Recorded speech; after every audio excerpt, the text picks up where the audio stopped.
Voto, vereadora Rose Frigieri.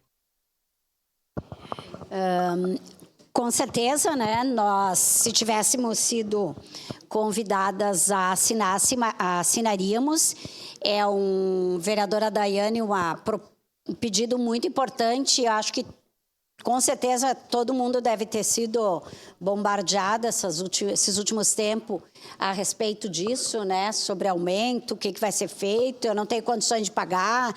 Desde reclamações, desde pessoas colaborando a fazer esse debate, entender o que está acontecendo, desde pessoas pedindo ajuda para pagar as contas de luzes, né? Porque a gente sabe o quanto nós, às vezes, somos vistos como caixa forte também, né?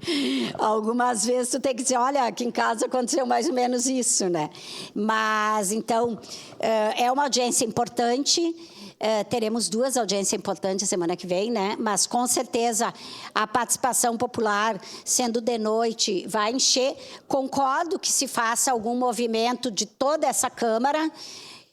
Acho que, se a moda pega, nós teremos que estar fazendo o tempo inteiro movimento, né? O vereador Petrini falou disso, todo mundo é a favor, mas nós temos várias situações na nossa cidade que nós podemos nos organizar enquanto 23 e atrás. Agora, eu não vou fazer esse debate em 1 minuto, segundos, mas eu acho que a gente precisa se atualizar, né?